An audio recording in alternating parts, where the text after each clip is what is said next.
My sister completely drained my bank accounts and then disappeared with her boyfriend. I was devastated, staring at a balance of zero until my 9-year-old daughter, Maya, looked up from her tablet and said, "Mum, don't fret. I've got this." I had absolutely no clue what she was referring to, but a few days later, my sister called me, absolutely screaming from halfway across the globe. Before I dive deeper into this story, could you let me know where you're watching from in the comments below? Please hit that like and subscribe button if you've ever experienced the sting of betrayal from the people you trusted most, because you'll definitely want to hear what happened next. My name is Keisha Vance. I'm 34 years old, a data analyst residing in Atlanta, and a proud single mother to my 9-year-old daughter, Maya. My Friday morning kicked off as usual. The comforting aroma of freshly brewed coffee filled the air, the soft illumination of my laptop screen as I reviewed my work schedule, and the familiar comfort of paying bills online before my first scheduled meeting. It was a picture of normalcy. It was a foundation of stability. But on this particular morning, something felt profoundly wrong. I clicked the Pay Now button for my online grocery order. A stark red banner flashed across the screen announcing, "Transaction declined, insufficient funds." This was utterly impossible. I frowned, re-entering the card number to double-check. It was correct. I always maintained a substantial buffer in my checking account. Irritated, I attempted to use my backup debit card, the one linked to my high-yield savings account. Transaction declined. A chilling sensation, sharp and unwelcome, prickled its way up my spine. This wasn't some random IT glitch. This was fundamentally wrong. I immediately navigated to my bank's homepage, my hands beginning to tremble slightly as I entered my login credentials. The dashboard finally loaded. I stared, my breath catching in my throat. Checking account, 412. That couldn't be right. I had paid the rent just yesterday, and there should have been thousands of dollars remaining. My heart was pounding furiously now, a heavy drumbeat against my ribs. I clicked on the tab for my savings account. This was my emergency fund, my daughter's college fund, the $150,000 inheritance my grandmother had generously left me, the inheritance I had fiercely protected for Maya's future. The page loaded, account balance 2814. No! The word escaped as a strangled whisper. I fumbled for my phone, my finger slipping on the screen as I dialed the bank's customer service line. The cheerful hold music felt like a direct insult. Finally, a voice answered. "Thank you for calling Atlantic Trust. This is David. How may I assist you?" "My name is Keisha Vance," I managed, struggling to keep my voice steady. "I'm looking at my savings account online, and it's empty. This must be a mistake, a system error." "I understand your concern, Miss Vance. Allow me to pull up your account." I heard the faint tapping of keys, followed by a long pause that stretched my nerves to their absolute limit. "Miss Vance," he said, his voice shifting, becoming more guarded, "I am showing a large wire transfer that was initiated from your account late last night." "A transfer I did not authorize. Any transfer. Where did it go?" "The transfer was for $150,000. It was sent to an international account in Dubai." Dubai? My mind raced. I didn't know anyone in... Was it a wire transfer? What name was on the authorization? "One moment, please," David replied, another agonizing pause. "The transfer was authorized by the secondary user on your account, Monique Vance." The name struck me like a physical blow. Monique, my sister. That can't be right," I stammered. "She was only on the account as a backup for emergencies." "The transfer was authorized at 11:42 p.m. last night using her credentials. Mom, it was authenticated via the two-factor security text sent to her phone number. The transaction is complete and the funds have cleared. I am afraid it is irreversible from our end." I hung up the phone without a word. The coffee cup slipped from my numb fingers, shattering on the kitchen floor, but I didn't even flinch. $150,000.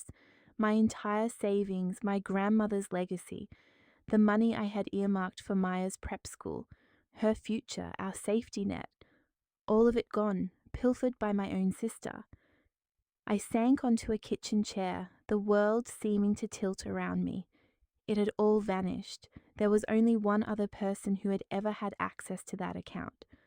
One person in the world I had trusted, against my better judgment, with a key to my financial life. My sister, Monique. I had added her name to the account 3 months prior.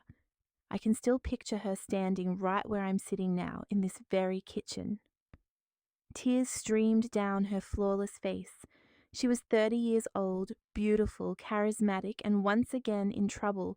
It was always something, a failed business venture, a disastrous investment, a boyfriend who'd emptied her accounts. This time, she insisted, it was different. She had a genuine opportunity, a chance to launch her own event planning business, but her credit was in ruins. She couldn't secure a startup loan. I just need to show them I have assets, Kiki, she sobbed, using my childhood nickname. I don't need the money, I just need to show it.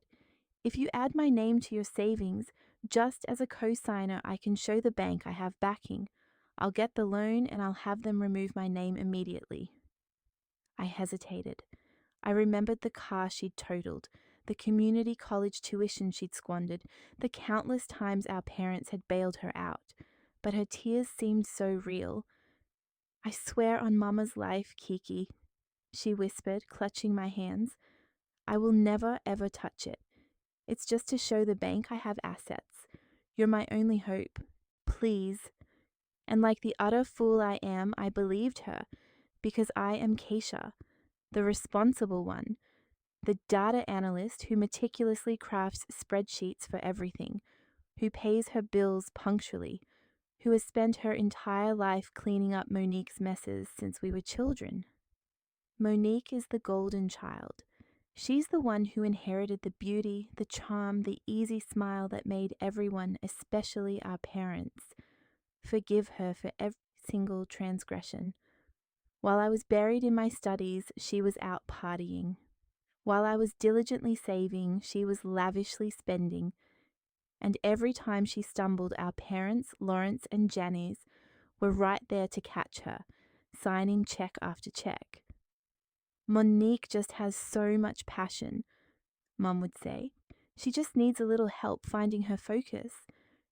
She's got a spirit that can't be broken, Dad would add. You can't break that spirit. But they had no qualms about breaking mine. My achievements were simply expected.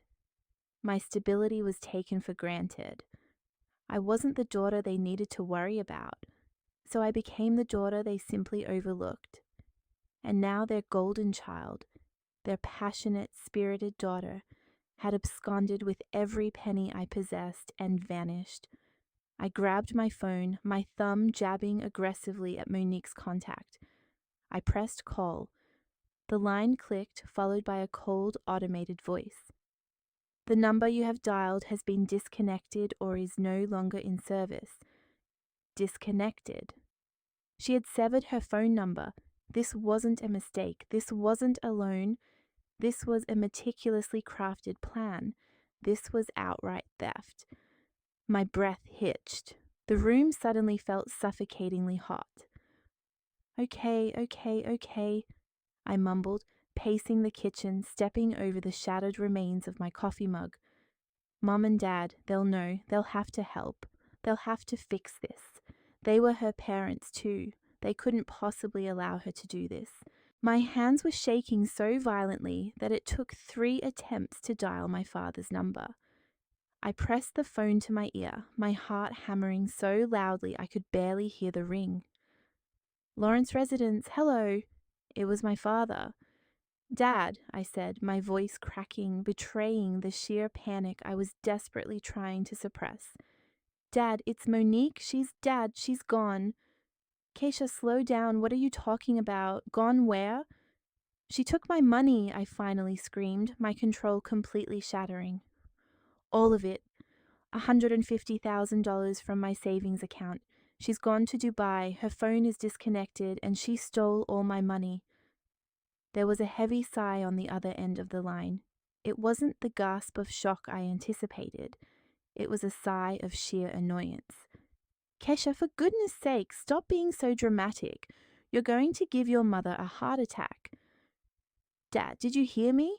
I was pacing the living room now, the broken shards of my coffee mug crunching under my shoes.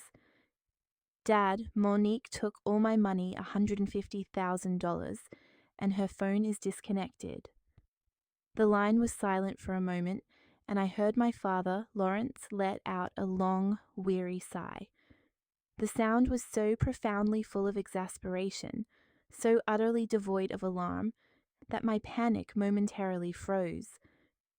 Kesha, he said, his voice dripping with tired disappointment. For God's sake, stop being so dramatic. You're going to give your mother a heart attack with all this screaming.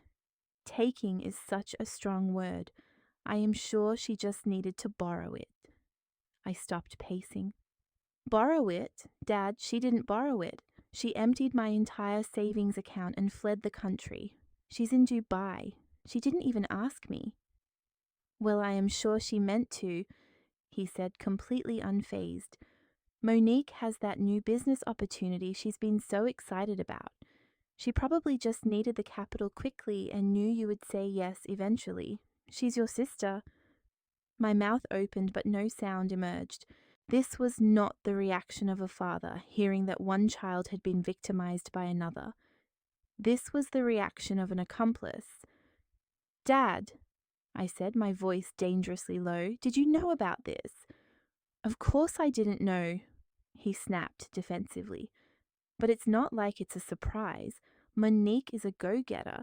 She sees an opportunity and she takes it. That's how fortunes are made, Keisha. You wouldn't understand that, sticking to your little 9-to-5 data job. My little job is what paid for that money, I shouted. The money Grandma left me. Now, Keisha, that's enough, a new voice interjected, cutting in. My mother, Janice, must have picked up the extension. Her tone was sharp, reprimanding. Your sister mentioned this to me last week. She has a wonderful new opportunity with her boyfriend, Chad. He seems like a very smart man. My head was spinning. She told you? She told you she was going to take my money? She said she had discussed it with you, Janice corrected. She said you were supportive of her venture. She said you wanted to help your baby sister finally get her big break. I never said that. I haven't spoken to her in a week. Mum, she lied to you.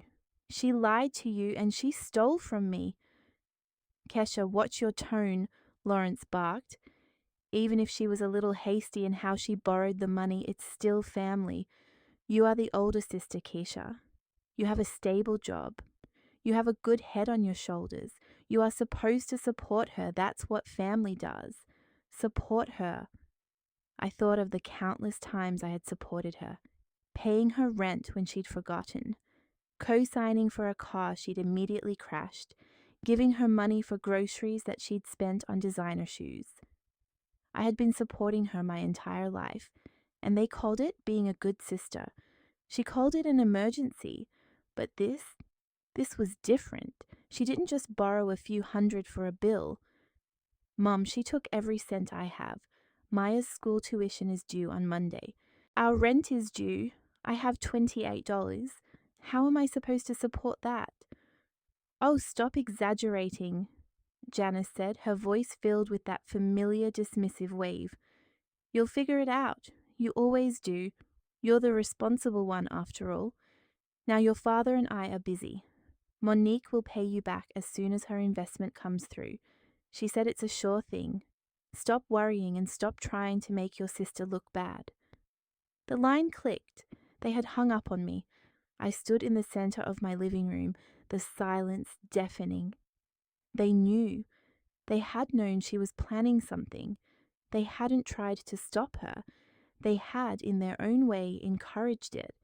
They had just justified the theft of my entire life savings because my sister was a go-getter and I was the responsible one. I stood there, phone in hand, listening to the dead air of the disconnected line. They hung up on me, my own parents.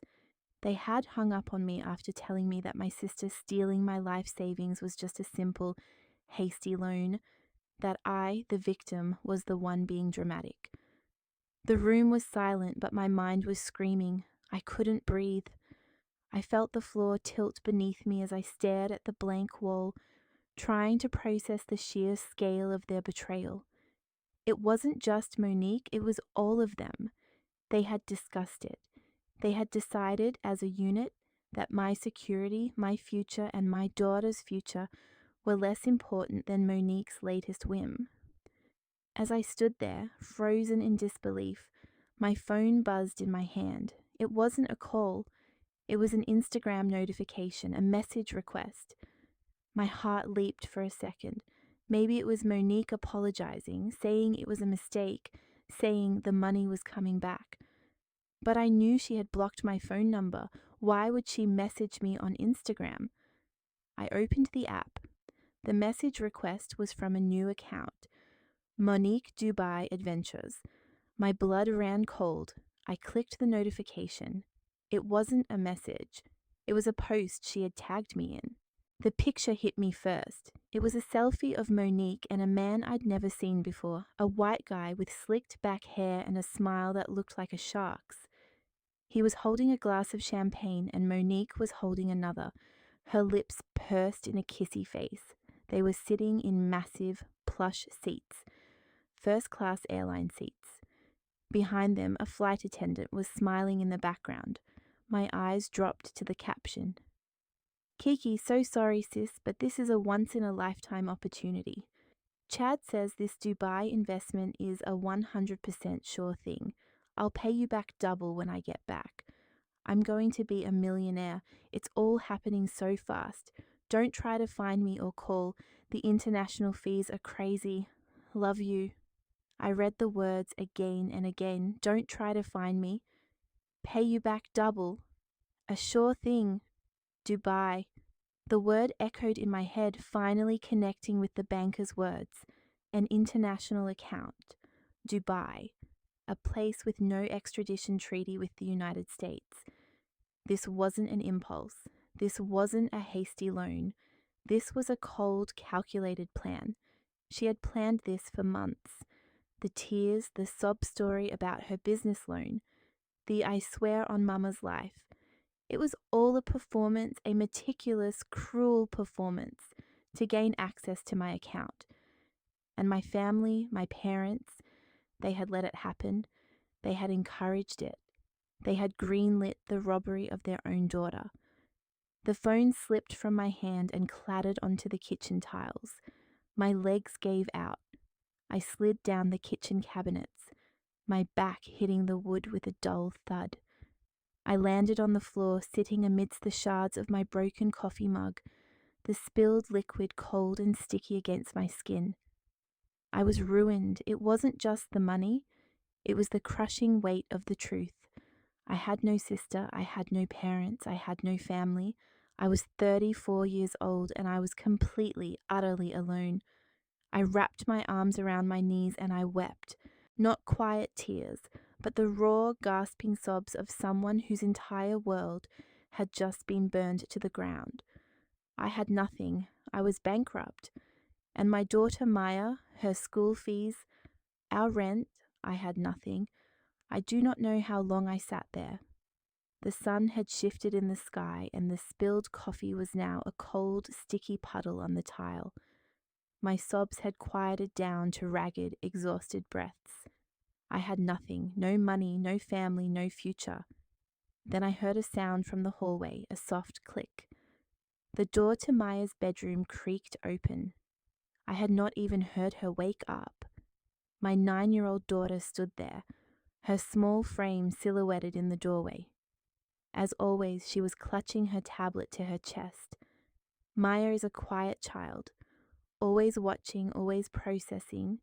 She took in the scene with an unsettling calm. Me crumpled on the floor, my face swollen and stained with tears, the shattered mug. She did not panic. She just analyzed. She walked over to me, her footsteps silent on the hardwood floor. She stopped a few feet away, her dark eyes looking straight into mine.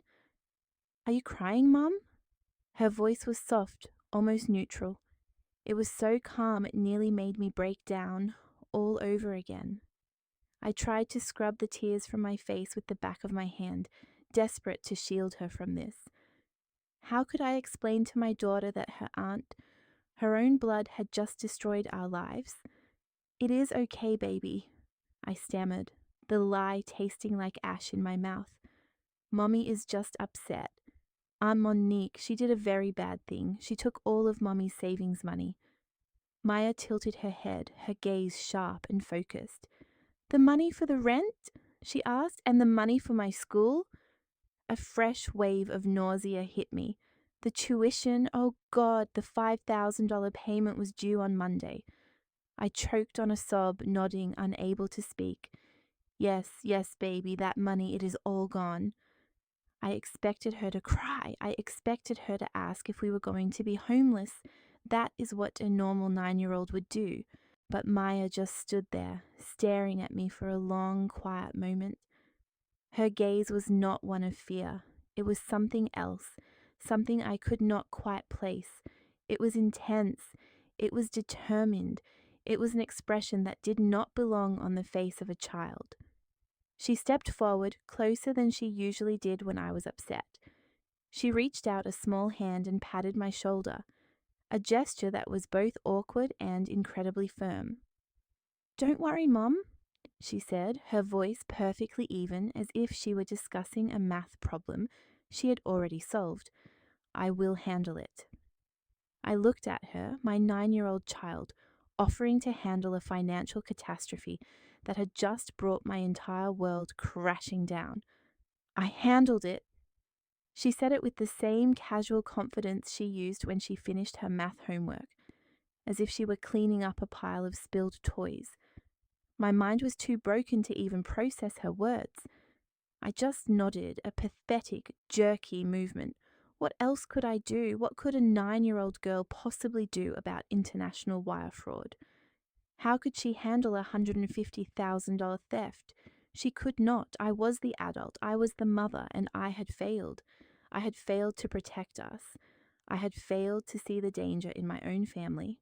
I was bankrupt. And tomorrow, I would have to call my landlord and beg for an extension.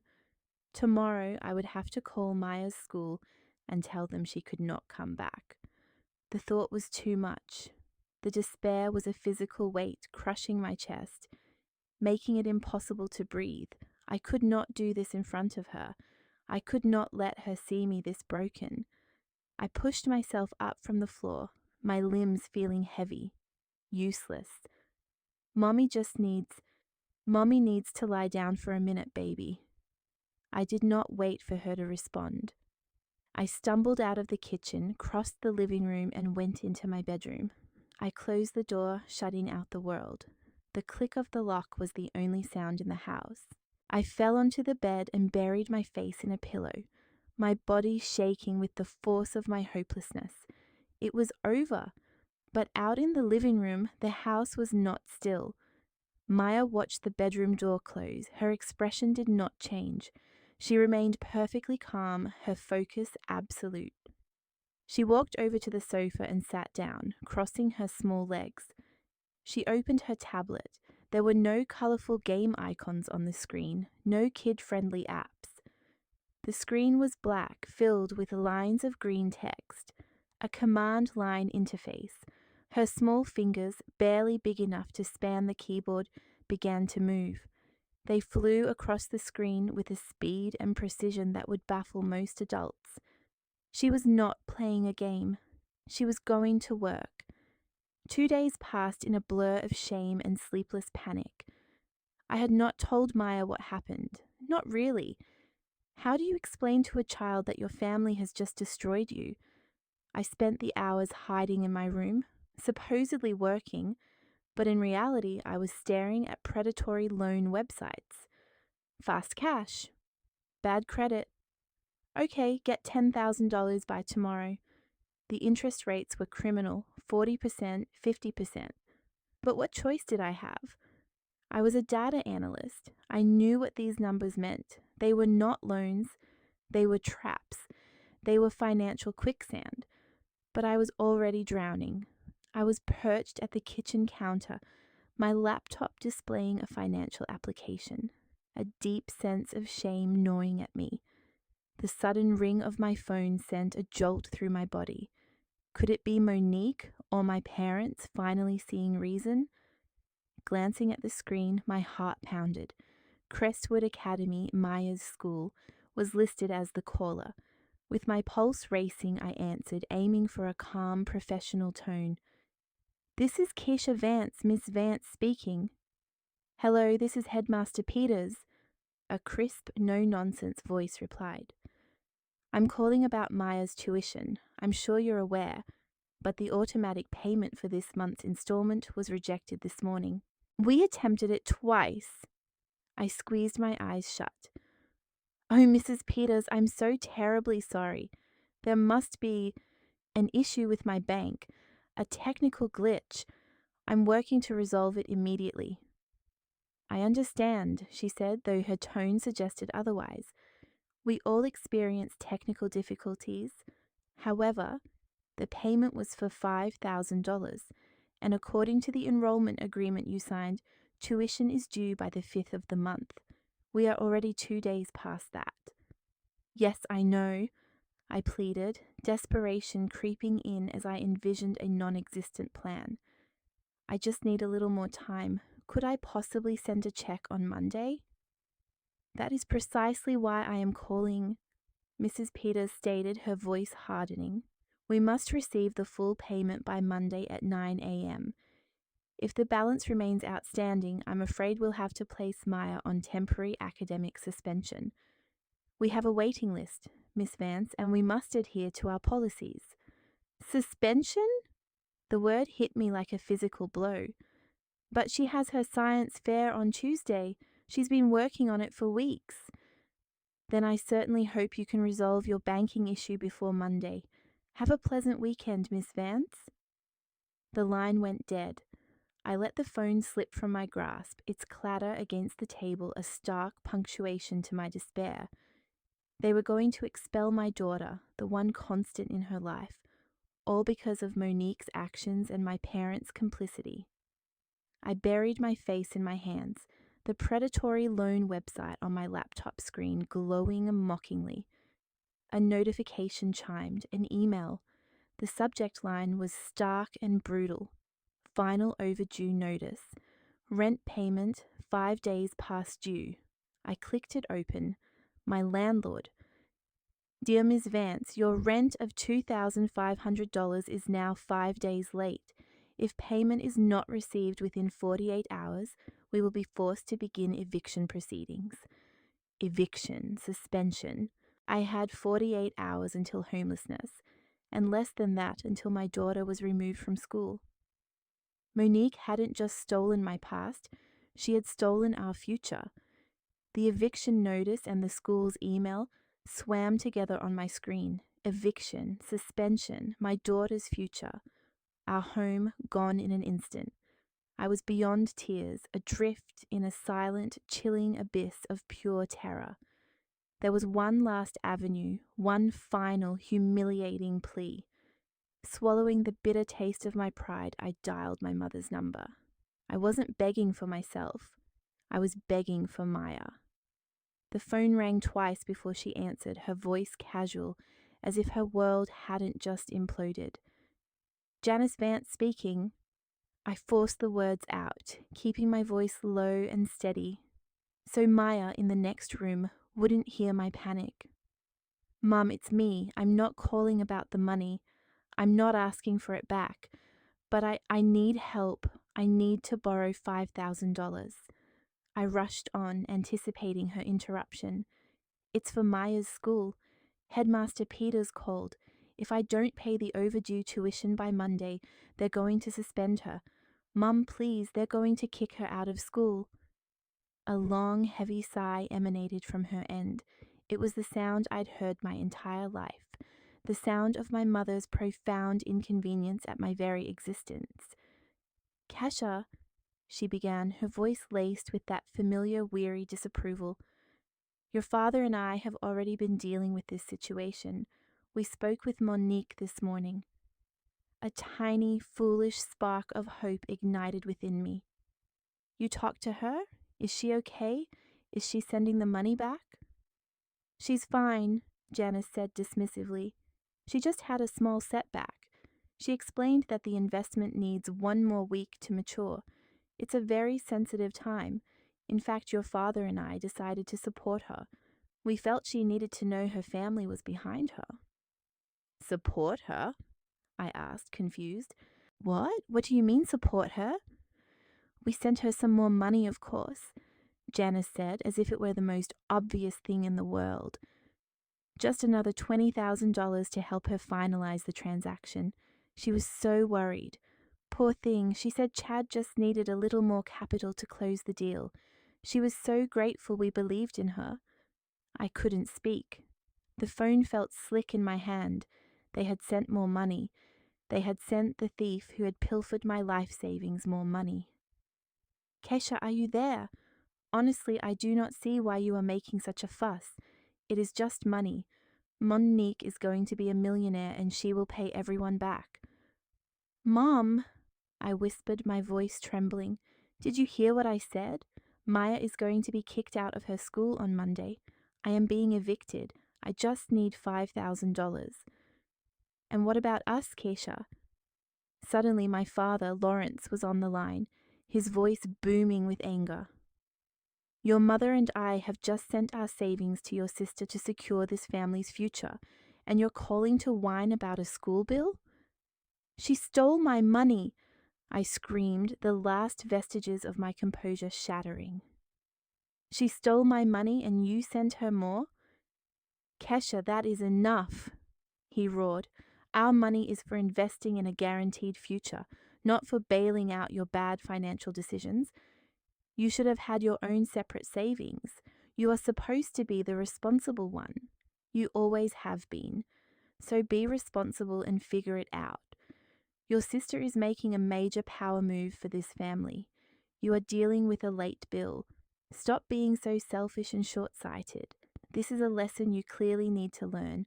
Do not call us again asking for a handout. The line went dead. He had hung up on me. They had sent her $20,000. After knowing she had stolen $150,000 from me, they had made a choice. They had explicitly chosen Monique's scam over their granddaughter's education. They had chosen to let me and Maya fail, just to give the golden child more. I wasn't just alone. I was actively being pushed under by the very people who were supposed to be my life raft. I remained on the sofa, unmoving. The phone lay silent on the coffee table. The eviction notice and the school suspension email glowed on my laptop in the dim living room. They had won. My parents, my sister. They had pushed me off the cliff and were now actively throwing rocks down at me. I felt nothing, a hollow shell, utterly empty. The door to Maya's room creaked open. I didn't look up, I simply lacked the energy. Small footsteps approached, and then a glass of water was placed on the coffee table before me. Maya, still in her pajamas, her tablet clutched under her arm, sat down beside me on the sofa, not touching me, just present. Drink some water, Mum, she said. It wasn't a suggestion, but a calm instruction. I stared at the glass. It won't help, baby. Nothing will. Aunt Monique and Uncle Chad are still okay, Maya stated as if I had inquired. I finally turned to look at her. Her face was calm, her gaze fixed on her tablet screen. What are you talking about, Maya? I see them, she said, tapping her screen. They're at the Burj Al Arab Hotel in Dubai. They just spent $1,500 on room service last night and $4,000 at a watch store this morning. I sat bolt upright, the fog of despair momentarily lifting, replaced by a sharp, cold confusion. What? How? How in the world could you know that? Maya looked up from her tablet, her eyes clear and steady. I turned on her credit card alerts. Her credit card. Aunt Monique was dumb, Maya said, her voice entirely flat, as if describing a faulty line of code. When she set up her new bank account in Dubai, she used one of your old credit cards to link as a recovery option, the one you cancelled last year after you lost your wallet. She must have had the numbers memorized, and she linked the account to an old email address she forgot she even had. But I didn't forget, I still have the password. I tried to process this. My old card? But I locked all my cards. I don't understand. She didn't use your card, Mom, Maya explained patiently, as if I were the child. She just used the number to set up the profile, but the card she's using to spend money is the new one, the one Grandma and Grandpa just sent her. I saw the confirmation email for that too. They sent her $20,000 to a brand new credit account. I linked that one to my alerts as well. I stared at my 9-year-old daughter. The room was silent save for the faint tapping of her fingers on the tablet. My mind, trained in data analysis, struggled to keep pace. Alerts, linked accounts, old emails. Maya, I said, my voice barely a whisper. What are you talking about? What did you do? She looked at me, her expression serious. I'm handling it, Mum, like I said I would. Before I could ask another question, she turned the tablet to face me. On the screen wasn't a game, but what appeared to be a bank website, logged in and displaying a list of transactions. Burj Al Arab room service, $1,500. Rolex Dubai Mall, $4,200. Louis Vuitton, $2,800. It was a shopping spree, all happening in real time, funded by my parents. You are watching her? Of course, Maya replied. You can't stop a thief if you don't know where they are. In that moment, I realized my daughter wasn't just a quiet, intelligent child. She was something else entirely. And for the first time in 3 days, I felt something other than despair. It was a tiny, sharp flicker of hope. I stared at the transaction list on Maya's tablet, my mind buzzing. This wasn't a banking app. This was raw data, a direct feed. My data analyst brain, the part of me that had been numb with despair, suddenly clicked on. Maya, I said, my voice barely a whisper, what did you do? What exactly are you showing me? Maya didn't look up from her screen. She just kept scrolling. I'm watching the transaction logs from the bank in Dubai. Aunt Monique was very busy this morning. She took all the money, the $150,000 from your account, and the $20,000 from Grandma and Grandpa's account. She pulled it all, $170,000. My blood ran cold. She put it all together? Yes, Maya said, tapping the screen. She moved it into a single investment account, a high-risk, high-yield fund. But the account isn't in her name, it's only in Uncle Chad's name. The last piece of the puzzle slotted into place. Of course, the charming white boyfriend, the sure thing investment. My sister hadn't just stolen from me, she had been foolish enough to immediately give it all to a con artist. He would take everything and leave her stranded. A tiny, vicious part of me almost felt she deserved it. But then I remembered Maya's tuition, my rent. So it's gone, I said, the hollowness returning. He has it all. We can't get it back. Oh no, Maya said, finally looking up at me. I have it. Well, I have access to it. I just stared at her. What? I have the login, Mom, and the password and the security token codes. I'm a data analyst. I understand systems. I understand security protocols and firewalls. What I didn't understand was how my 9-year-old daughter was calmly telling me she had compromised an international bank. My mind started racing, connecting the terms I had seen her research for her coding club projects. Maya, I said slowly, What you're telling me, it sounds like you performed some kind of attack. Are you talking about cookie mining, a packet sniffer, a man in the middle exploit? The words sounded absurd coming out of my mouth. I was describing sophisticated, highly illegal cyber attacks. I was asking my 9-year-old daughter if she had committed multiple felonies. Maya just shrugged, a small, almost dismissive gesture. Their security was bad, Mom. Really bad. Aunt Monique is sloppy. She uses the same passwords for everything, and when she set up her new account, she did it on the hotel's public Wi-Fi. It was easy. She went on, explaining it as if it were a school project. I let all the transactions complete. I needed to see where all the money was going. I had to let them think they were safe. But when Aunt Monique first logged into that new investment account, I helped her a little. Helped her? I was already watching her network traffic.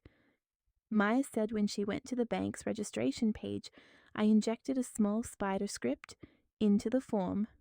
It was easy. The site didn't have good cross-site scripting protection. The script just copied all her registration data as she typed it. Username, password, security questions. It bundled it up and sent it to me right before she hit submit. She did all the work. I just made a copy. She turned the tablet back to herself. So yes, Mom, I have the keys. Uncle Chad has the money right now, but he doesn't know that I'm in the room with him watching every move he makes. 3 days. 3 days of living in a cold, suffocating fog. Monday morning arrived precisely as I knew it would, 8:45 a.m. The deadline for Maya's tuition was in 15 minutes. I was staring at my phone, my thumb hovering over the contact for Crestwood Academy Headmaster Peters. I had rehearsed the humiliating speech in my head 100 times. Hello, Mrs. Peters. I'm afraid we have a financial emergency. My sister, my daughter's aunt, stole my daughter's tuition money. We need to withdraw Maya from school. The shame of it felt like a physical sickness. I was a failure as a mother. I had let this happen. I had let them win. My daughter was in the living room, quietly eating a bowl of cereal, her tablet propped against the milk carton. She seemed perfectly, almost unnervingly calm, as if this were just any other Monday morning. Her calmness almost made me angry. How could she not understand that our lives were over? I took a deep, shuddering breath, ready to make the call, ready to finalize our defeat. And then my phone lit up. It wasn't a number I recognized. It was a WhatsApp call.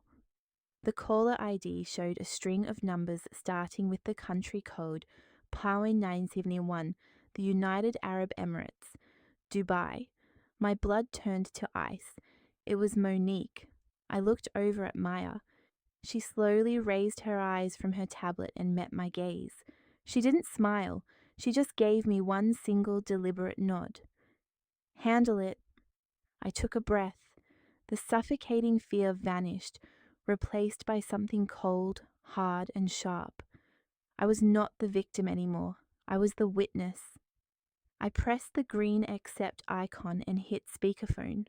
The connection crackled for a second before her voice exploded through the speaker, so loud and distorted by pure animal panic that it barely sounded human. Kesha, what did you do? What in God's name did you do to me? It was the shriek from the teaser, a raw, terrified scream a world away from the breezy, champagne-fueled "Love you, sis" from her Instagram post. I held the phone, my hand perfectly steady. I glanced at Maya. She was still calmly eating her cereal. Monique, I said, my voice measured, cool. I'm not sure I understand. What are you talking about? Do not you dare play dumb with me, she screamed. I could hear car horns, the sound of shouting in the background. She was clearly on a street, not in a luxury hotel. The money? My money? It's gone.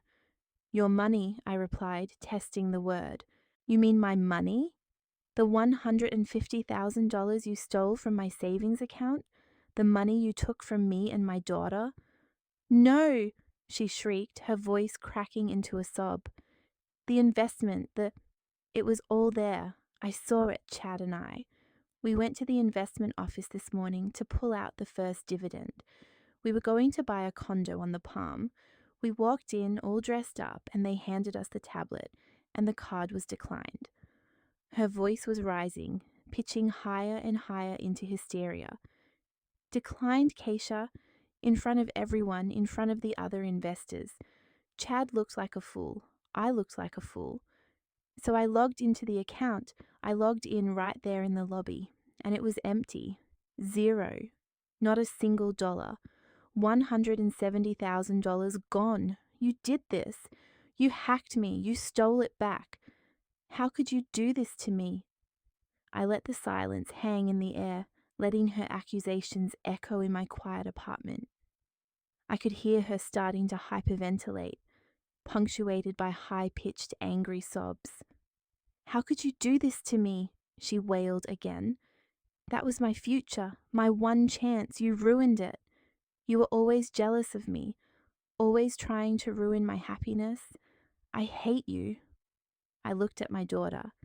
Maya calmly took another spoonful of cereal, her eyes glued to her tablet, which was now displaying a world map with a single blinking red dot, pinpointing a location in Dubai. My baby girl was a force of nature. I felt a slow, cold smile spread across my face. It was the first time I had smiled in days. Monique, I said, my voice cutting through her hysterics like a knife. I have no idea what you are talking about. I am a data analyst in Atlanta. How could I possibly touch an international investment account in Dubai? I've been right here dealing with the fact that my daughter is about to be kicked out of her school and we are about to be evicted. All thanks to you, I continued, my voice smooth and reasonable. I did not take your money. I could not possibly have taken it. I paused, letting the implication land, letting her frantic mind catch up. It sounds to me, Monique, like your sure thing investment was not so sure after all. It sounds like Chad took your money. I looked at my daughter. Then I looked at the tablet screen, where Maya had, in simple, clear letters, written, Mom, just act confused. Tell her you couldn't possibly access her account. Ask her if she is sure Chad didn't take it. My 9-year-old daughter had just handed me a script. I took a deep, steadying breath. The panic was gone, replaced by a cold, sharp focus. I was not a victim anymore. I was an actress in my daughter's play. I forced a tremor of confusion into my voice. Monique, what are you talking about? I don't know what to say. How could I possibly access your new bank account? I'm in Atlanta. You're in Dubai. I don't have your passwords. I don't have your information. I've been right here staring at my own empty accounts, trying to figure out how I'm going to pay for Maya's school. You are lying, Monique shrieked. I don't know how you did it, but you did. You probably called the bank and pretended to be me. You were always good at that, Monique. That's insane, I said, shaking my head. They wouldn't let me do that. International bank security is... It was then that Maya chose to intervene. She leaned in toward the phone, her voice small, clear and full of childish innocence. Hi, Aunt Mwaka. The screaming on the other end stopped instantly. The sudden silence was jarring. Maya! Monique's voice was sharp with confusion. Baby, is that you? Put your mother back on the phone. She is in big trouble. I do not think Mum took your money. Aunt Monique, Maya said, her tone sweet and helpful. I think Uncle Chad took it. I watched the phone, waiting. The silence stretched for 3 seconds, 4, 5. Maya! Monique's voice was different now. It was no longer hysterical. It was a low, dangerous whisper. What? What did you just say? I saw the transactions, Maya said, as if reading from a school report. I've been watching the account like Mom asked me to. She glanced at me, a brilliant little lie that made me the mastermind. I saw the money go in, all $170,000. But then, 4 hours ago, it all moved out. Moved? Monique whispered. Moved where? To another account, Maya said, a new one. This morning, a bank account registered in the Cayman Islands was opened. The account is solely in the name of Chad Reynolds. He transferred everything. Well, not everything. What do you mean, not everything? He left $1, Maya stated. I believe he left $1 in your investment account so that you would not receive an alert about the account being closed, only that your card was declined. That was quite clever. No, Monique breathed. No, he wouldn't. He's right here. We were going shopping. He's just in the shower. He's right here. I could detect the escalating panic in her voice as she tried to reassure herself. I heard her footsteps, quick and frantic, moving away from the sounds of the street. She must have rushed back to their hotel room. Chad. Her voice was distant now, calling his name. Chad, are you in there? The key card. Why isn't the key card working? Oh, Maya said, looking at her tablet, which now displayed a hotel folio. That's why. He just checked out Aunt Monique 10 minutes ago. He settled the hotel bill with your new credit card, the one Grandma and Grandpa sent you. You should probably check your email, Maya continued helpfully. The bank in Dubai sent you a confirmation for the wire transfer, and the bank in the Cayman Islands sent a welcome email, and the hotel sent you a receipt for your checkout. I ensured they were all forwarded to your inbox. I even marked them as important. The sound that came through the phone next was not a word. It was a guttural scream of pure, unadulterated rage. It was the sound of a predator realizing it had just been ensnared. We heard a muffled crash. Monique must have dropped the phone, but the line remained connected. The sounds were distant, yet terribly clear. Chad. She was screaming a sound that barely seemed human. Chad, you son of a lying snake. You stole my money. You stole my money. We heard a startled man's voice in the background. Monique, what the hell? I was just coming back. Liar, you were leaving me, you took everything. There was a loud crash, the sound of glass shattering, a lamp perhaps. Get off me, you psycho, Chad yelled. The money is gone, it's business. You should have known. I'll kill you, Monique shrieked.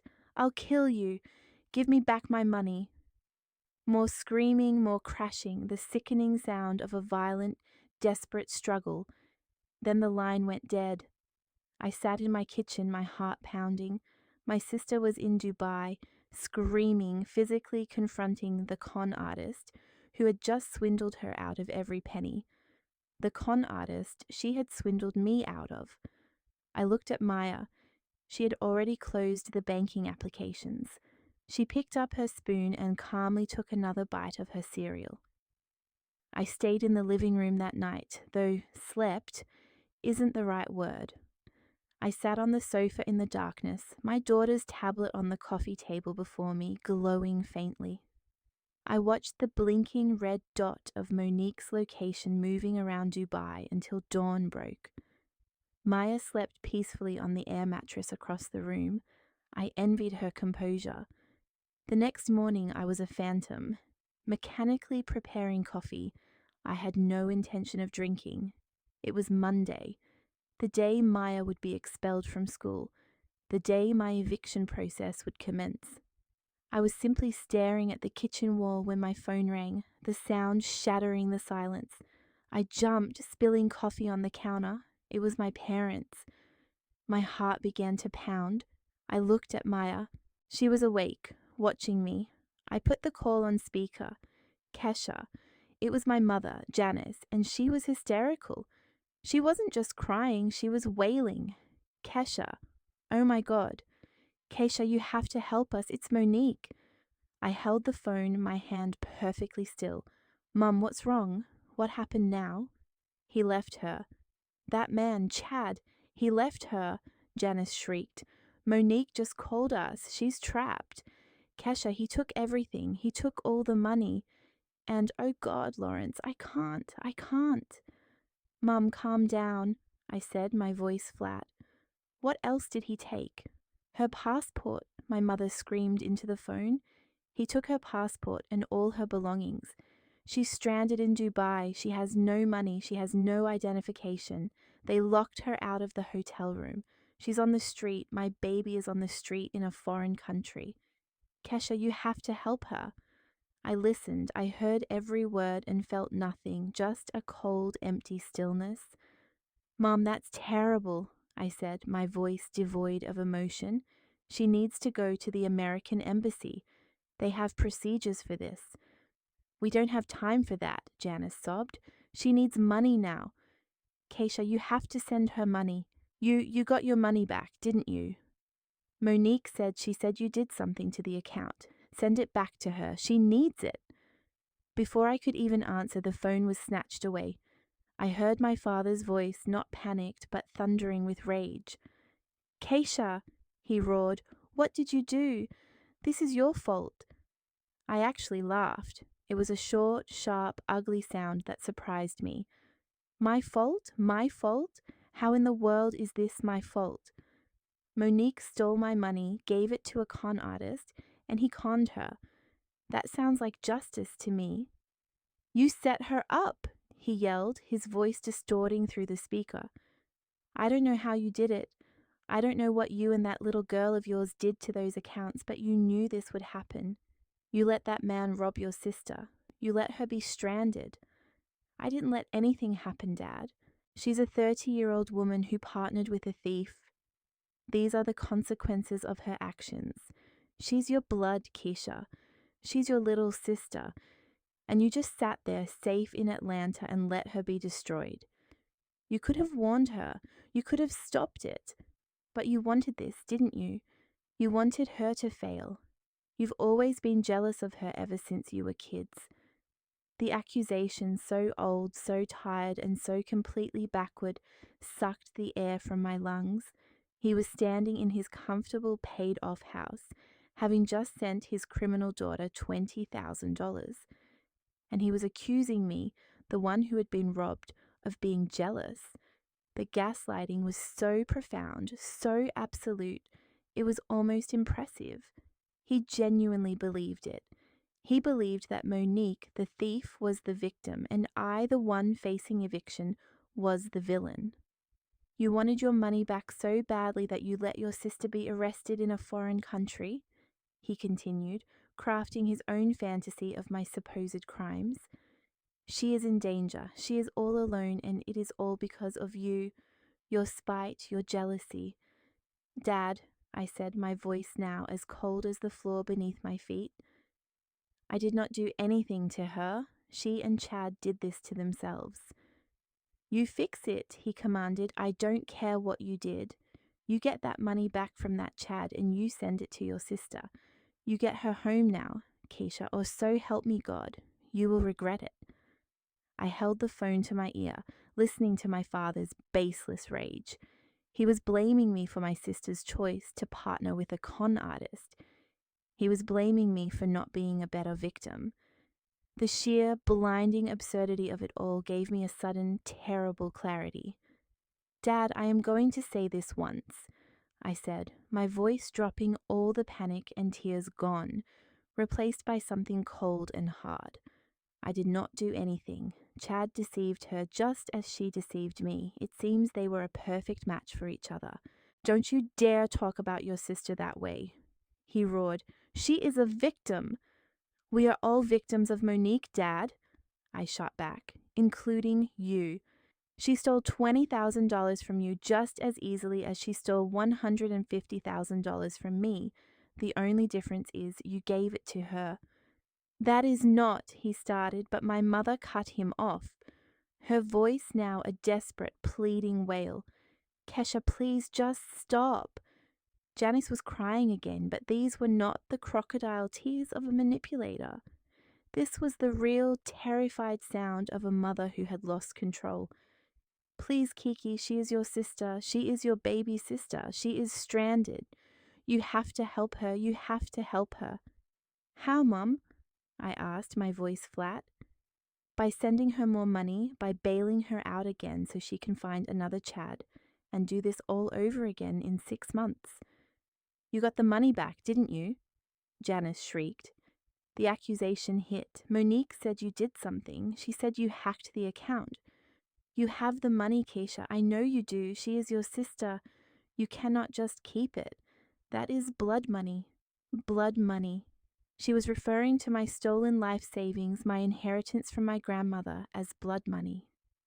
As if I were the criminal for possessing my own property. The audacity of it was breathtaking. They did not care that I had been robbed. They only cared that Monique's robbery had failed. They were not angry at the theft. They were angry that the thief had been out-thieved. And they were convinced I was the one who had done it, the one who had outsmarted their golden child. I looked across the room. Maya was sitting at the kitchen table, her math homework spread out before her, her tablet propped up next to it. She was calmly working on long division, her pencil moving steadily across the paper, completely unfazed by the screaming coming from my phone. She was the only point of calm in my collapsing world. "Mom," I said, my voice weary. I was done. I was so tired of this endless toxic loop. I was tired of their accusations, their manipulations, their blind, destructive favoritism. Let me see what I can do. "Oh, Kesha, thank you." Janice sobbed, instantly relieved. "Thank you, baby. I knew you wouldn't let us down. I knew you would do the right thing. Send her the money right away." "Okay. Here's the hotel number." "She's waiting." I pressed the red end call button, cutting off her relieved instructions. I didn't want to hear them. I didn't want to hear their gratitude, which was just as false as their anger. I hadn't agreed to anything. I had just said, "Let me see what I can do." And I fully intended to. I stared at the phone in my hand. They thought I was jealous. They thought I was spiteful. They thought I was the villain, the cold-hearted sister, who had somehow magically stolen money from an international account just to ruin Monique. They had no idea. They had no idea who the real power in this house was. They had no idea what my daughter was capable of. Maya looked up from her homework, her expression as placid as ever. She must have heard the entire conversation. "Did you want me to help Aunt Monique, Mum?" she asked, her voice quiet. I still have access to her new credit card. I could send her a cash advance, or I could buy her a plane ticket. I looked at my brilliant, terrifying, wonderful 9-year-old daughter. She was offering to help the woman who had tried to make her homeless. She was offering to fix the mess. A slow, cold smile spread across my face, the first genuine smile in days. The fog of despair was gone, replaced by a diamond-hard resolve. It wasn't about jealousy. It wasn't even about revenge anymore. It was about ending this. It was about protecting my daughter from a family that would sacrifice her future for a fantasy. It was about taking back control. "No, baby," I said, walking over and kissing the top of her head. "You don't need to help Aunt Monique." I picked up my phone and dialed the number for my father's office, the one for his private assistant. It was time. Maya looked up at me, confused. "Then what are we doing?" I smiled down at her. "You don't need to do anything else, my love. You already did your part perfectly." I put the phone to my ear as it started to ring. "As for me," I said, my voice like ice, "I am going to help Mommy end this. I did not go to my parents' house. I made them come to me. I was not going to set foot in their house, the place where my value had always been debated and dismissed. I told them to be at my apartment at 6 p.m. if they wanted to discuss Monique's situation. They arrived at 5:45, visibly agitated. My father, Lawrence, did not even wait for my mother, Janice, to get through the door. "Keisha, have you contacted her? We need to get her money immediately," he said, bypassing any greeting. He was pacing my small living room, his hands stuffed in his pockets, his expensive suit looking rumpled and out of place, She called again, crying. She said the hotel manager is threatening to call the police. She could be arrested, Keisha, for not paying a hotel bill. My mother sat down on the edge of my sofa, her hands twisting the strap of her purse. She said they took her passport. Kiki, that man, Chad, he took her passport. She cannot even go to the embassy. We have to wire her money. We have to. I let them spin out their panic for another minute. Watching them, they were terrified. Not for me, who had faced eviction and the suspension of my child from school, but for Monique, who was facing the immediate consequences of her own criminal actions. I waited until my father paused to take a breath.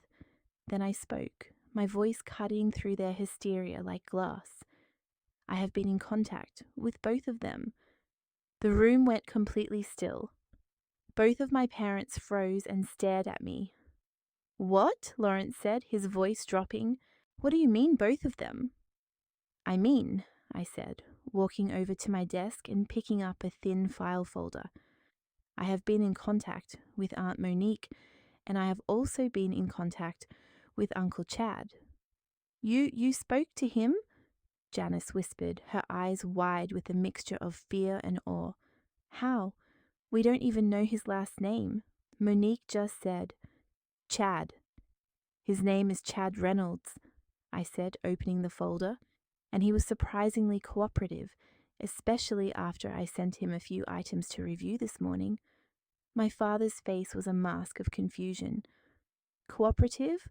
What are you talking about? He's a thief. He stole your sister's money. He stole my money, Dad, and your money. Let's be clear about that, I corrected him. And yes, he's a thief. But thieves, it turns out, are very predictable, especially when they think they're about to be caught. I sent him a simple email. You have his email. I have everything, I said, and for the first time I let the cold confidence I felt show. I sent him a very helpful email at 6 a.m. Dubai time. I attached a detailed copy of his transaction history from his new account in the Cayman Islands. I also attached the records from his other secret account in Zurich and the one he has in Singapore, just for good measure. I wanted him to know that I saw all of it. I saw Monique's $170,000 land, and I saw him immediately slice it up and move it into 3 other shell accounts. My parents were speechless. They looked as if I had just started speaking in a different language. I continued. But the most helpful part, the part I think he really appreciated, was the link I included. It was a direct link to the official website of the Dubai Police Force, specifically their cybercrime and financial fraud division. I suggested, very politely, that he might want to familiarize himself with their extradition policies. As I was preparing a full report for them, I also copied the fraud department at the Burj Al Arab. I looked up at my father, who was now gripping the back of the sofa, his knuckles white. He replied almost instantly. He is very, very cooperative now. I have good news and I have bad news. My father, Lawrence, who had been pacing the floor, stopped instantly. What is it, Keisha? Did you get the money? Did you contact Monique? I let the silence hang for a beat. The good news is, yes, the entire $170,000 is secure. Oh, thank God. My father, Lawrence, actually clapped his hands together, his entire body flooding with relief. The anger was gone, replaced by his usual breezy arrogance. Kiki, I knew you could do it. I knew you wouldn't let your sister down. You are the responsible one. See? Now get it wired to her immediately. Janice called Monique and tell her Kesha fixed it. My mother, Janice, pressed a hand to her chest, nearly sobbing with relief. Oh, Kiki, that's wonderful. My poor baby girl, all alone in Dubai.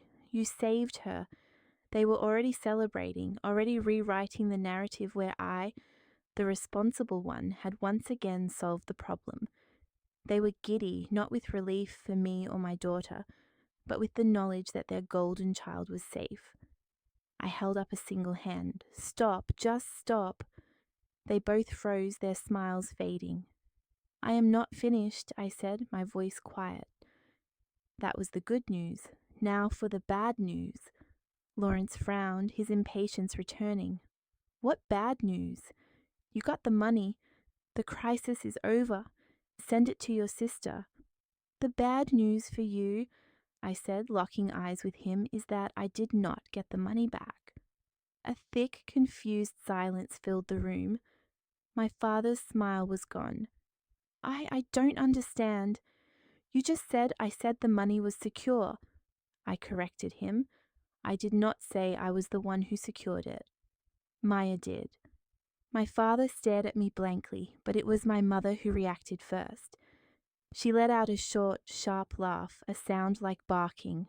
Maya, your 9-year-old daughter, Keisha, this is absolutely not the time for your sick, twisted jokes. Your sister is stranded and in danger, and you are playing games.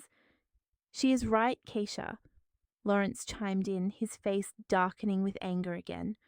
What is wrong with you? Are you trying to hold the money hostage? Is that it? Are you trying to blackmail us? Give me the login information. I will transfer the money to Monique myself. It is not a joke, Grandma. All three of us turned. Maya was standing in the doorway holding her tablet, her gaze fixed on my parents. She walked into the room, her small bare feet silent on the hardwood floor. Janice scoffed. Maya, honey, this is an adult conversation. Go back to your room and play with your games. Your mother is having an episode. I was not playing games, Maya said, her voice clear and clinical, cutting through my mother's condescension. I was running a script. It was not very difficult. Aunt Monique's new bank in Dubai has a known API vulnerability. I exploited it. My parents just stared at her. They did not understand a word she was saying. They just saw a 9-year-old girl talking nonsense. But I understood. My God, she was actually explaining it. I am a data analyst. I understand systems, protocols, numbers.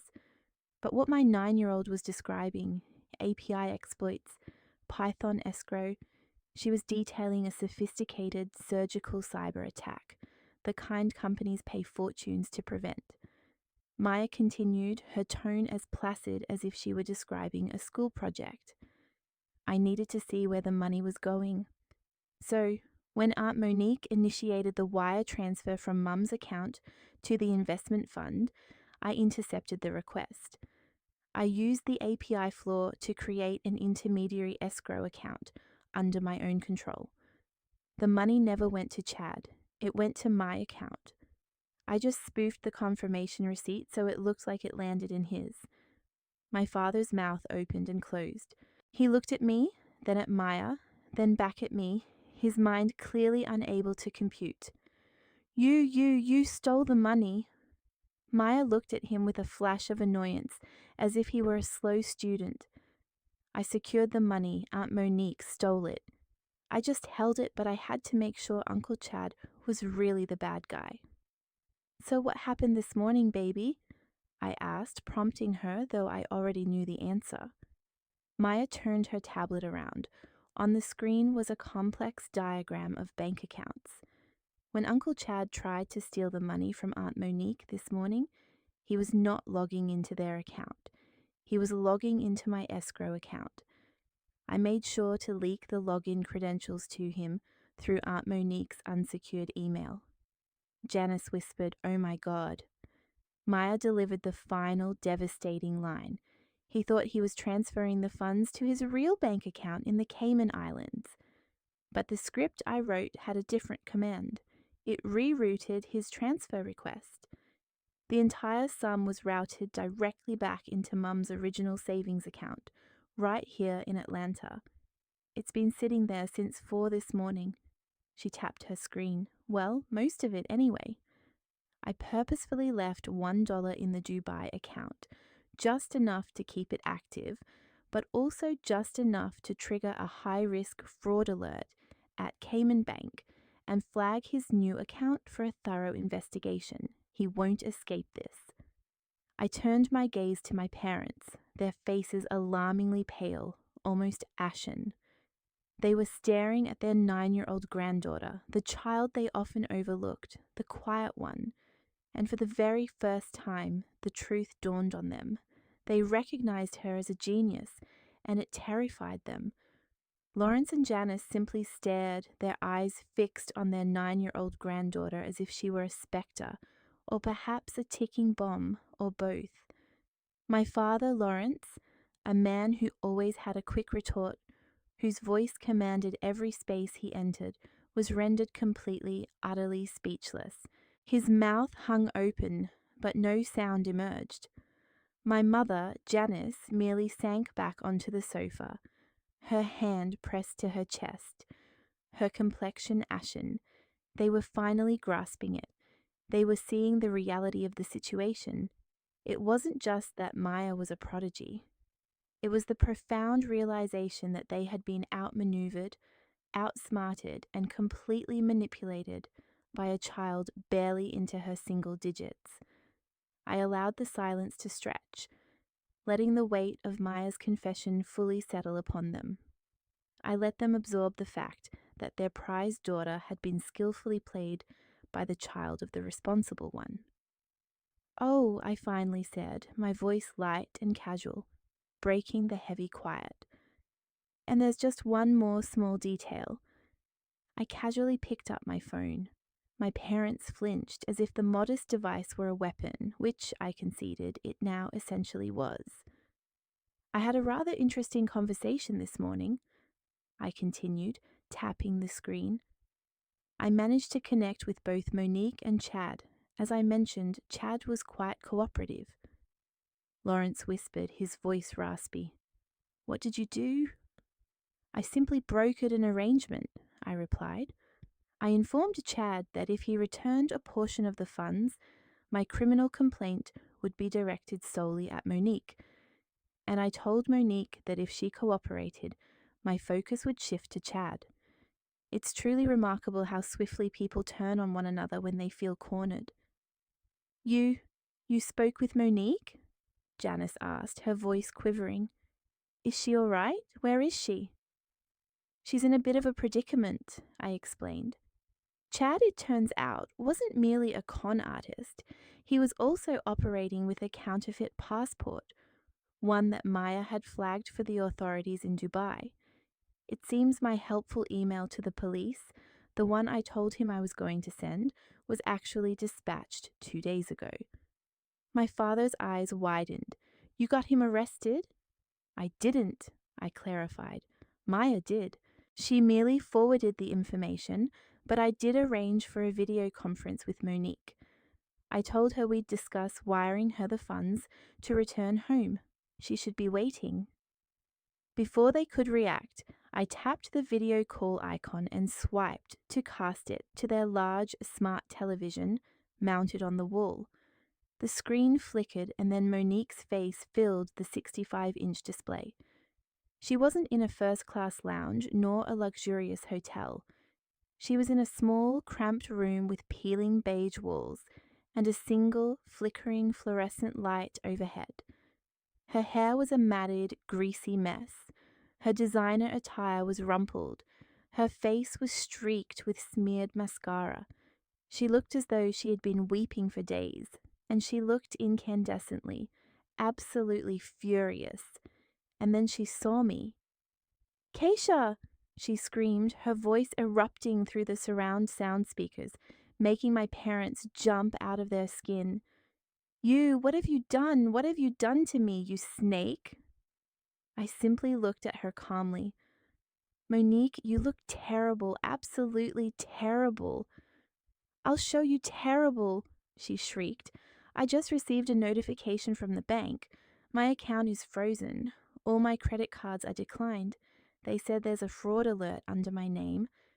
And Chad was arrested. He was apprehended at the airport 2 hours ago. They said his passport was fake. They said they received an anonymous tip from someone in the United States. That was you, wasn't it? You did this, didn't you? You and that peculiar little girl of yours. You did this." and she was screaming, her face pressed so close to her phone camera that only a pair of wild, terrified eyes and a gaping mouth were visible.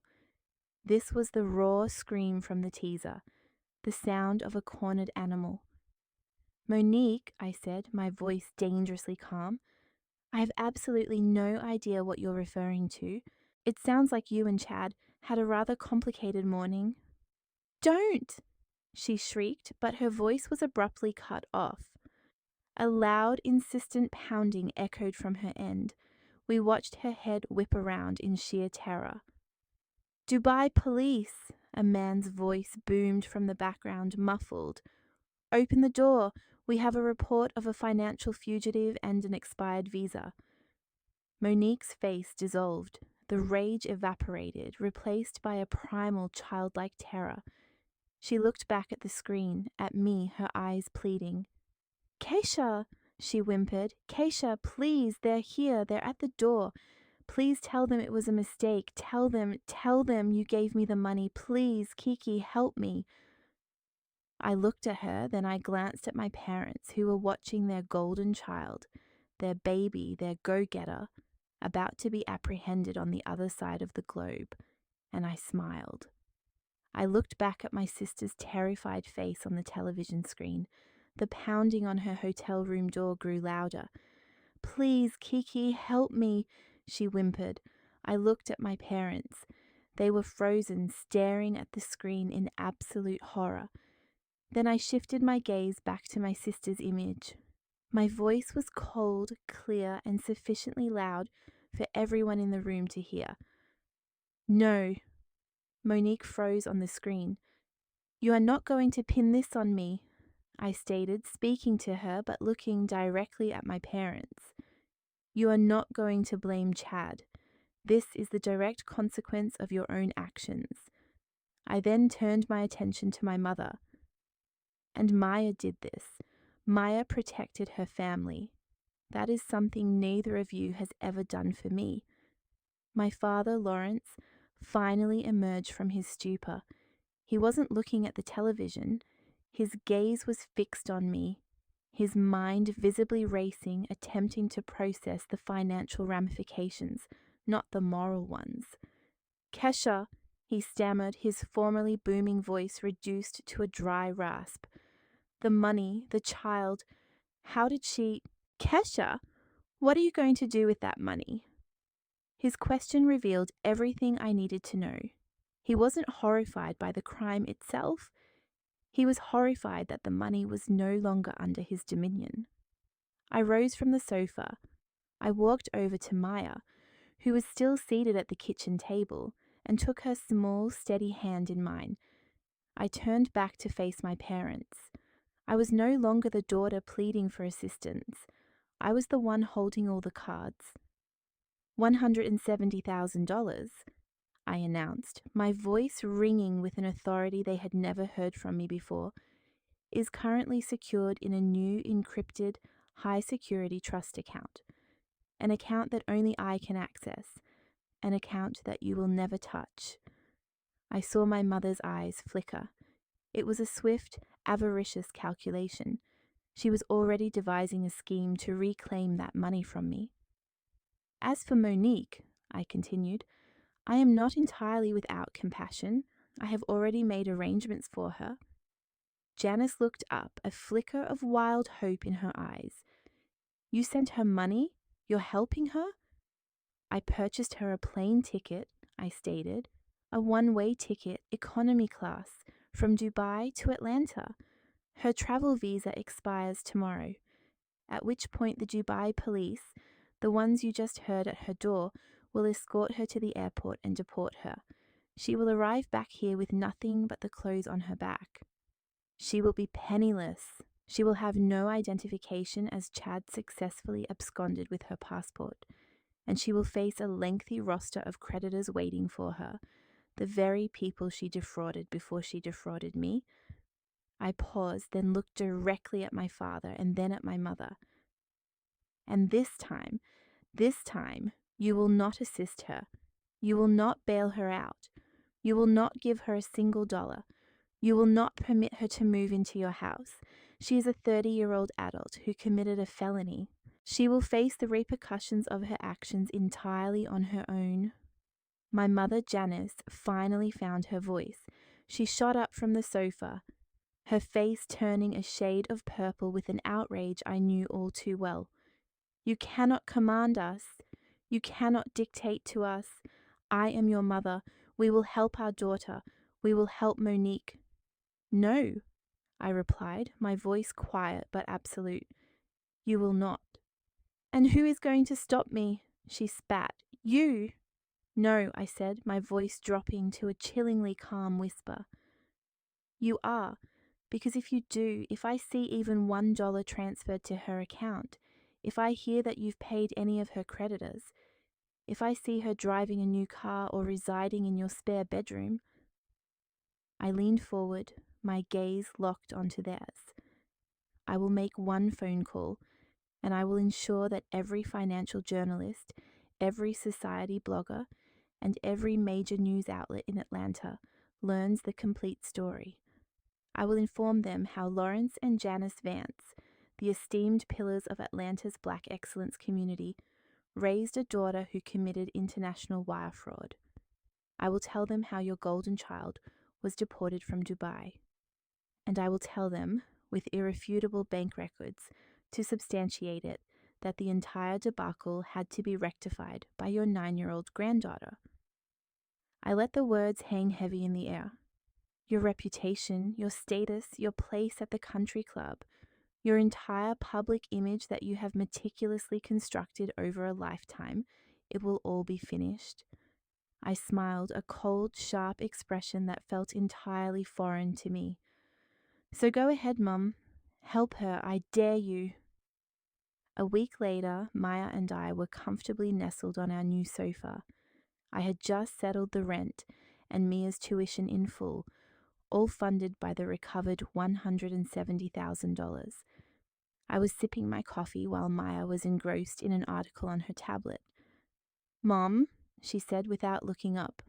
I leaned over. Maya wasn't browsing a school website. She was on a local Atlanta gossip blog. The headline read, "Local woman detained at airport after Dubai vacation goes awry." And there she was. A grainy cell phone video showed my sister Monique at Hartsfield-Jackson Airport. She was a far cry from the glamorous woman in the first-class selfie. Her designer clothes were wrinkled and stained. Her hair was a tangled mess. She was shouting at an airline employee. Her face was contorted in a mask of fury. She attempted to push past the employee, and 2 airport security guards immediately seized her arms. Monique had returned precisely as I had predicted. No Chad, no money, no designer luggage, just one small carry-on and a deportation order. I watched the video without a word. I saw her try to make a call, then fling her phone onto the ground after a card was presumably declined. I saw her sit on the floor and wail, a full-blown tantrum until security escorted her away. My parents had kept their word. They were not present. There were no lawyers waiting. There was no town car to whisk her away from the ensuing embarrassment. They adhered to their promise not out of a sudden surge of affection for me or a newfound respect for justice, but out of pure, unadulterated fear. Fear of public humiliation, fear of that singular phone call I had threatened to make. The image of their black excellence was far more valuable to them than saving Monique from this ignominious scene. For the very first time in her 30 years of life, my sister, their golden child, was utterly alone. She had no one to charm, no one to manipulate, no one to bail her out. She had to sit on that cold airport floor and confront the consequences of her own actions. I watched the video loop once more. The sound was off, but I could easily imagine her screams. I felt Maya lean her head against my arm. I closed the tablet. I didn't need to see any further. I never followed up on Monique's life after that day. I didn't need to. News has a way of circulating, especially negative news. particularly within a community like ours that thrives on reputation and appearances. I heard about it through the grapevine from a distant cousin who still maintained contact with my mother. Monique was buried. She wasn't just broke, she was buried in debt. The trip to Dubai was not her initial financial catastrophe, it was merely her last. The creditors she had been evading for years, the credit card companies, the high interest personal loans, they all came calling simultaneously. With no Chad to shield her and no family to come to her rescue, she was compelled to declare Chapter 7 bankruptcy. Her assets were seized: the designer clothing, the jewelry, the car my parents had purchased for her. All of it was liquidated to pay mere pennies on the dollar to those she had defrauded. The millionaire investor who had once sipped champagne in first class was now legally worth nothing, less than nothing. I heard she's working now. She has a job, not at a high-end boutique, not as an event planner for Atlanta's elite. She's working at a coffee shop, a small cafe in a strip mall out near the airport, clad in a polyester apron and asking patrons if they prefer cream. The humiliation for someone so fixated on status and image must be a daily grinding punishment. But the repercussions didn't cease with financial ruin. Her other creditors, the ones from before she stole from me, initiated their own civil lawsuits. The judge, observing her extensive history of financial manipulation and her clear instability, didn't just rule on the monetary aspect. He mandated psychological evaluation and court-ordered financial therapy. She's required to attend 3 sessions weekly, without fail, learning about impulse control and financial responsibility. A 30-year-old woman being taught to balance a checkbook like a teenager. And my parents, they are enduring their own quiet, well-deserved penance. My mother cannot bear the public shame. Her golden child is now the family's closely guarded secret, the failure she cannot boast about at the country club. I know they still communicate with her. I know they remain ensnared in that toxic, unbreakable cycle of enabling her. My aunt mentioned that my mother, Janice, drives her Mercedes out to that suburban strip mall once a week. She doesn't go inside. She waits in the parking lot, and Monique, during her break, emerges. My mother discreetly slips her a $100 bill, like a clandestine transaction. They are still providing her with money, pocket money, just enough for groceries, but not enough to truly mend her life. They do this in secrecy, terrified that I might discover it. They are more apprehensive of me and the social ruin I represent than they are of Monique's manipulative schemes. They would never dare to settle her larger debts. They won't co-sign a lease for her. They won't purchase a new vehicle for her. Their fear of me now outweighs their pathological compulsion to rescue her. For me, that is the true embodiment of justice. The system has finally been circumvented. I took that situation and I acted precisely as I should have years ago. I ceased being the responsible Keisha. I stopped being the family's safety net, the one they ignored until they needed assistance. I walked into my manager's office, tendered my 2 weeks' notice, and never once looked back at that dead-end data analyst job again.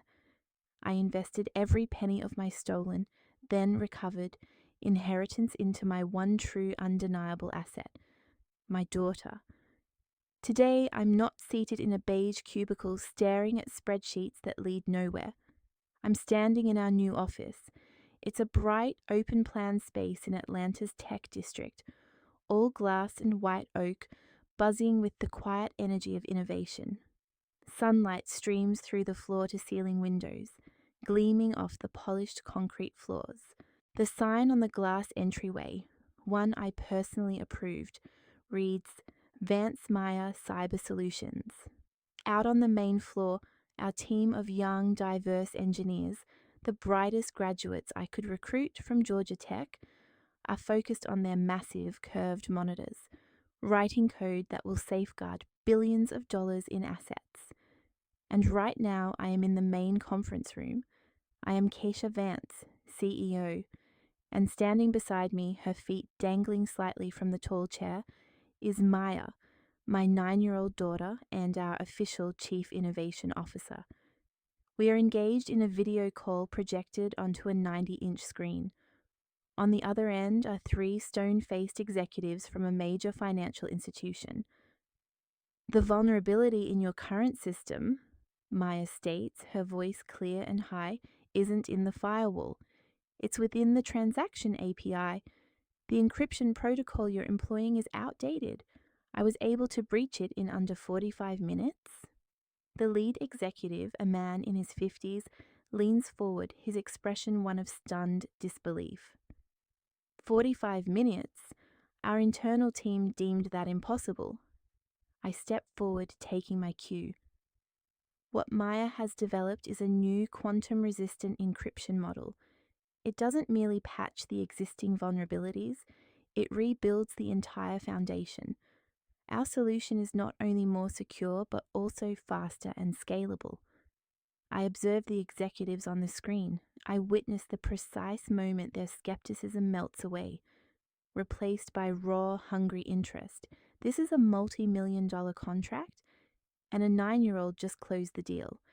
I didn't just reclaim my money. I didn't just secure justice for my sister's betrayal.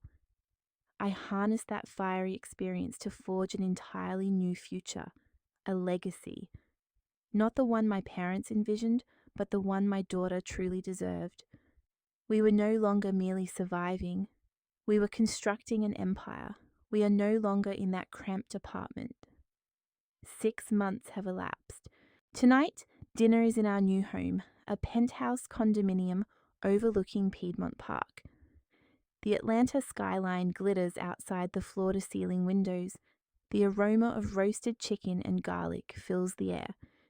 This isn't just a new residence, it's a new life, bought and paid for by Vance Maya Cyber Solutions. Maya is seated at the kitchen island, her laptop open beside her plate. She is giggling. "You really told the executive from the bank that his password was a sad joke?" I ask, attempting a stern tone but failing, a smile tugging at my lips. "It was, Mum," she replies, without looking up. "He was using password 2234. I told him I was surprised he hadn't been robbed already. I think he was scared. I think you're right." I laugh. We are laughing. It feels incredible. My family still exists out there. I hear about them occasionally. They inhabit the periphery of my life, but they hold no sway over me. They cannot touch me, cannot harm me. That night, when I confronted them, I didn't just recover my funds. I reclaimed my power. I finally grasped that family isn't solely defined by the people you're obligated to be related to. It's not an obligation to endure hurt, exploitation, and then dismissal. It's not about blood. I learned that family isn't about who you're born with. It's about who you are willing to protect. My 9-year-old daughter taught me that lesson. My parents and my sister, they would have watched Maya and me become homeless simply to safeguard their own pride and their precious, perfect, flawed, golden child. But Maya, my quiet, brilliant, terrifying daughter, she fought for us. Monique stole $170,000. She attempted to steal our future, but Maya revealed my true value. She showed me what we were truly worth. And that, right there, is a payoff that no amount of money, no investment, no inheritance could ever purchase. I place a plate of chicken and roasted asparagus in front of her. She's still typing, her brow furrowed in that intense concentration I've come to know so well. "Maya, baby, time to eat," I say gently, touching her shoulder. She looks up from the screen, her eyes bright. "Mom," she says, her voice completely serious, "I think I just discovered a backdoor vulnerability in the Pentagon's main firewall." I look at her. I look at the plate of food. I look at my 9-year-old daughter who has just casually mentioned an act of high treason. I let out a long, slow sigh. It's the sigh of a mother who has witnessed it all, but this time it's filled with love and just a touch of apprehension. After dinner, baby, I say, pushing the plate closer to her. Eat your asparagus. You can compromise national security after you finish your vegetables. She smiles, and for the first time in my entire life, everything is perfect. This narrative underscores that family is not defined by lineage, but by unwavering loyalty and protective instincts. The sister's duplicity shattered Keisha's world, and her accommodating parents, keen to deflect blame, pointed the finger at her for the unfolding disaster. She found herself ensnared in the role of the steadfast provider, yet her intrinsic value consistently went unacknowledged. This profound act of betrayal compelled Keisha to abandon her pursuit of their validation and erect unyielding limits. Her most significant strength, however, was a treasure they consistently overlooked: her remarkable daughter Maya. In unison, they transformed a catastrophic misfortune into a robust and promising tomorrow, demonstrating that your inherent worth is not dictated by those who inflict harm, but rather by the foundations you construct for yourself. Should you ever find yourself needing to assume the mantle of your own savior when your family faltered, we invite you to share your experiences in the discussion section that follows.